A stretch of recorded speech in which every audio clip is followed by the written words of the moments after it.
Seguimos en la explanada y es el momento de hablar de un tema que parece que nos persigue y nosotros encantados porque ayer mismo hablábamos de cuentos y continuamos en esta línea hablando de este género que podría parecer que en Navidad es el momento para que leamos algunos cuentos porque nos reunimos en familia, son momentos entrañables, pero durante todo el año podemos disfrutar de este género y de hecho vamos a charlar de cuentos precisamente con Raquel López, narradora, bienvenida. Muchas gracias. Yo digo narradora porque lo de cuentista todavía no suena del todo bien, ¿no? ¿O sí? A mí me suena muy bien. ¿Te suena bien? No es como le echa mucho cuento. Bien, sí, es que puedes elegir, depende del contexto donde tú utilices esa palabra y esa frase, puede ser acertado.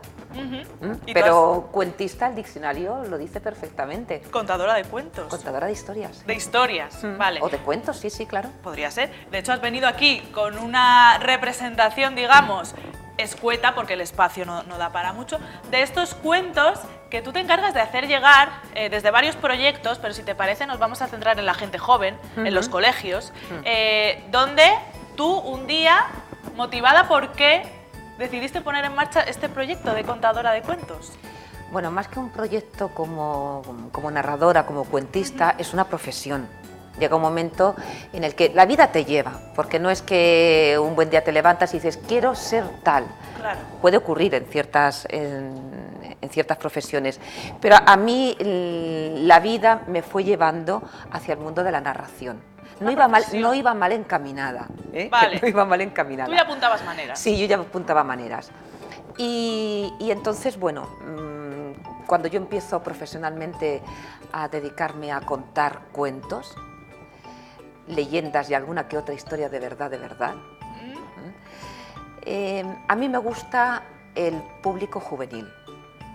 Es la franja de edad que, si a mí me preguntas, la que elijo para contar. Después me gusta mucho el público adulto y, por supuesto, también me gusta contar a niños y niñas. Y ancianos también, ¿eh? Sí. Es sí, que sí. un poco tú no te cierras puertas. Yo no cierro puertas. Pues eso está muy bien. No, pero porque además, es afortunadamente, el cuento popular sirve para cualquier edad y para cualquier momento. Pero hablando de proyectos y hablando de juventud, siempre que puedo tocar una puerta y veo que están favorables a hacer un ciclo de narración, cuando a mí me preguntan, bueno, pero para colegios, para institutos, ¿vale? Institutos, vale. ¿Pero qué edad? Los mayores. Es una edad difícil también, ¿eh? Eres No, valiente. es una edad olvidada. Ya. Más que difícil, para mí es facilísimo. De hecho, ayer mismo en Casa Mediterráneo tuvimos función por la mañana con el Instituto Cabanilles, de aquí de Alicante, con los alumnos de segundo de bachiller, que además habíamos hecho ahí una especie de un encaje de fechas, porque ellos, el instituto tiene un programa de Erasmus y tenían alumnos de Italia, entonces querían que ellos también se beneficiaran de esta actividad y funciona de maravilla con esas edades. Pero fíjate que a priori pareciera que no, porque nos viene a la mente, si hablamos de juventud, pues nuevas tecnologías, temas que interesan, que está todo digital, todo en internet, pues eso, pareciera que ya no les interesa esta tradición. Pero nada más lejos. Nada más lejos, porque además lo que Internet ha hecho, lo que los móviles han hecho, es que seguimos hablando, seguimos comunicándonos, pero con otros medios. Pero la necesidad de contarnos, eso no la hemos perdido. Es inherente, es más, la necesitamos. Y nos contamos de otra forma más. Ayer les preguntaba yo, ahí en casa Mediterráneo, cuando terminamos, porque las funciones suelen ser lo que dura una clase, 55 minutos, una hora, ayer estuvimos hora y media. Vaya. Como ya el instituto se había desplazado a Casa Mediterráneo, digamos que los tiempos se manejan de otra forma. Y cuando ya habíamos terminado, que estábamos en un coloquio más distendido, digo, bueno, ¿os esperabais esto cuando os habían contado que veníais a una sesión de cuentos? No. ¿Qué os esperabais? Pues alguien ahí leyendo, algo aburrido. Algo más infantil. Digo, ay, tú me estás diciendo que no soy aburrida. Ah, qué bonito. Eso es lo que te pueden decir en un instituto o en un entorno escolar. Yo te puedo asegurar que Además, los profesores son los primeros que se sorprenden porque te suelen decir, no me lo puedo creer, han estado 1 hora sin abrir la boca, sin hablar, sin interrumpir, sin mirar el móvil a veces, bueno. a veces, pero te los ves que miran el móvil pero que están así. Claro, están con la antena puesta. Sí. De hecho, nuestros espectadores ahora estarán viendo, y hablando de esa tradición que no se pierde, estarán viendo este artilugio, que no es otra cosa que un molinillo. No es que aquí nos hayamos vuelto locos, en plan la botiga de Chumari, sino que esto lo has traído tú con toda la intención. Sí. ¿Por qué has venido con el molinillo? Mira, porque con Casa de Mediterráneo... Doy fe de que gira, ¿eh? Gira, muy bien. Gira. El ciclo que llevo, afortunadamente, ya 3 años que Casa Mediterráneo está por la labor de acercar las historias, los cuentos a los jóvenes. Tenemos este ciclo que se ofrece a los institutos de la provincia. También se ha llevado este año fuera de Alicante. ¿Sí? Y claro, todos los cuentos que yo selecciono para esta función son cuentos de países ribereños del Mediterráneo. Unos más, otros menos. Entonces, el molinillo a mí me sirve para contar una historia que termina explicando por qué el mar es salado. No me digas. Sí, te bueno, digo. me esperaba este desenlace. Digo, a ver dónde va a ir a parar el molinillo. Sí. Que explica por qué el mar es salado. Sí. No te la voy a contar porque no tenemos tiempo, sospecho. Pero fíjate, hemos visto imágenes. Tú en esas sesiones de narraciones estás tú sola. Yo sola. Tú sola frente al público. Y tú, mira, ahí estamos viendo. Y tú sola, pues eso, gestionas toda la historia con sus diferentes personajes. Tienes un espectáculo que creo que se llama 1 hora con Mario, sí. Puede ser, que me ha recordado 5 horas con Mario, seguramente siga saliendo, pero claro, 5 horas son mucho. Claro, 1 hora la con atención, Mario... 5 horas, hombre, Lola Herrera lo hace maravillosamente, Sí. pero 1 hora está bien, yo creo. Pero el título es porque son todo cuentos de Mario Benedetti. Qué bonito. Sí. Claro, es que tenemos en lengua hispana grandes narradores de cuentos, Benedetti, Cortázar, Borges también escribió algún cuento, por breve, no menos importante, Gloria Fuertes, aquí en España, que bueno, yo creo que todos nos viene a la cabeza, gran narradora de cuentos. Tú bebes mucho desde pequeña, ¿no?, de esta tradición. Mira, afortunadamente en mi casa se han contado y se siguen contando muchos cuentos. Mi madre es una excelente narradora. Entonces, yo me he alimentado, yo he crecido escuchando historias. Y luego mi abuelo paterno también contaba muchos cuentos que yo me sé, aunque no tenga el recuerdo de él contándome las historias, pero que de pronto yo escucho a otro compañero narrador, estoy en algún espectáculo, lo estoy escuchando, y conforme va avanzando la historia digo, yo este me lo sé, yo este me lo sé, yo este me lo sé. Y sobre porque todo, está en la memoria. Claro, de repente detectas que te lo sabes porque muchas veces se cambian detalles, esto pasa mucho con la tradición oral, se cambian detalles, pero tú te das cuenta que la historia que hay detrás es la misma, que el argumento es esencialmente igual. Sí. Esto pasa, como bien dices, pues en todos los países del área del Mediterráneo seguramente nos hayan llegado cuentos que de alguna manera similar podemos escuchar en Mira, otras uno de zonas, los libritos que yo he países. traído, porque todos estos libros los he utilizado precisamente para montar el espectáculo que hago con Casa Mediterráneo, Sí. con los cuentos del Mediterráneo. De donde lo que yo he leído, Claro. los que he seleccionado, hay uno en particular que me encanta porque me ha servido muchísimo, que es Tras las huellas de Don Juan, Sí. desde el norte de África hasta Grecia, hasta la Grecia clásica. Este es un trabajo de un profesor, de Óscar Avenoja, ¿Sí? que es la misma historia, las distintas versiones que hay a lo largo del Mediterráneo. Las variantes que hay, Claro. cómo esa historia ha ido cruzando fronteras, incluso cruzando el mar, hasta acabar en el siglo de oro, un poquito más adelante, acabar en la literatura, porque es la base del convidado de piedra. Sí. Entonces, cómo vas viendo las diferencias según se ha recogido esa historia, en qué lugar del mundo, en qué lugar del Mediterráneo se ha recogido esa historia. Desde luego que aquí tenemos el ejemplo de un clásico de nuestra literatura que como bien dices, aparece en otras culturas también.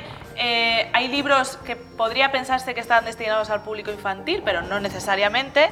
De hecho, no es así para nada, porque a mí me ha llamado la atención, no en primer lugar, he de decir que luego siempre dicen que estoy pensando en cosas. Este que me ha hecho mucho gracia porque es de cuentos populares eróticos, yo no lo sabía, solo por la portada ya me parecía intuir que era un poco calenturiento. Pero claro, esto en principio para niños no es. Para niños no es. Yo conté un cuento de ahí ayer a los alumnos de bachiller. La adolescencia, ahí encaja mejor. Claro, pero mira, son cuentos populares, además el título son Cuentos de la risa carnal, publicado por Palabras de Candil, y están recogidos por Antonio Rodríguez Almodóvar, que es el mayor recopilador nacional que tenemos. Entonces son cuentos picarescos, son cuentos siempre con humor, son cuentos que se mezcla el podría haber pasado, podría no haber pasado. Siempre hay ese toque de humor que nos caracteriza tanto, de cómo resuelves una situación que de pronto es como... Yo ayer veía entre los alumnos muchas caras de ay, ay, ay, ay, madre mía, ay, lo que le va a pasar, cómo sale de esta. Claro, ellos se implican con la historia en ese Claro, sentido. porque la historia, mira, ese cuento son casi 25 minutos de historia. Sí, sí, sí. Entonces ocurren muchas situaciones dentro de ese cuento. Más allá de lo que podría pensarse Claro. más erótico o más... Es que a lo mejor lo erótico son Incluso sexual, 2 te minutos, diría. son 2 minutos dentro de 25. Claro. Sí, pero es que tú ya sabes cómo es la mente humana, que siempre Sí. se queda con este tipo de cosas. O sea, que tú haces también, no solo narras el cuento, sino que intentas también que tu público se implique con la historia e interactúe. ¿O no? ¿A qué te refieres con que interactúen? No preguntas, ¿hay algún momento en que les interpelas y ellos te responden? Yo puedo interpelarles, pero lo que espero a lo mejor es un sí, un no, Vale, o una tampoco, palabra que no se concreta. vengan arriba tampoco, No, que te dejen no a ti. porque el cuento necesita Claro. de su ritmo, el cuento necesita que avance la historia, porque el público está esperando y qué más. Claro. Entonces, el cuento tiene, tú puedes interpelar al público para que te diga en un momento dado, te responda, porque eso agiliza también la historia, pero tú tienes que, tu parte es la de contar, seguir contando y llegar al fin. Y yo te preguntaba antes, y quizá estaba yo en un error, que muchas veces se ha tomado los cuentos como un género inocente, vamos a decir, y en realidad en su origen la mayoría de ellos narraban historias muy truculentas y bastante siniestras que luego la cultura, o más bien la cinematografía, porque Disney también aportó mucho en este sentido, dulcificó y adaptó un poco al público infantil. Y no siempre es así, los cuentos no, muchos de ellos tampoco es esta idea de que eran tan pues eso, tan sórdidos. Tenemos que poner todo en su contexto y además en su contexto histórico. Los cuentos, ¿dónde se contaban? ¿En qué lugar se contaban los cuentos? Venga, ¿se contaban en los palacios o en las casas? Vale. ¿Dónde? Contesta. Pues en los palacios, supongo. En los palacios los reyes ya tenían a sus bufones y a sus teatrillos. El cuento se contaba en las casas del pueblo. No que era- significaba que supieran leer, era una tradición oral. Claro, claro. Es que precisamente He fallado en el eso. cuento. Mía. No lo mires por ahí. Luego, el cuento sirve para comunicarnos, para matar las horas que tenemos de frío si salimos a la calle, Sí. estamos dentro de casa, o para matar esas horas tan largas que se puede hacer un día Claro, no había de tele. verano. Claro, No había claro. tele, no había... Además, nos vienen noticias del pueblo vecino, que trae algún comerciante, que trae algún otro vecino, el pastor que ha ido con el rebaño de pueblo en pueblo. Además, los cuentos, cuando se cuentan en la casa, Sí, ¿cuántas habitaciones tenía la casa? madre mía.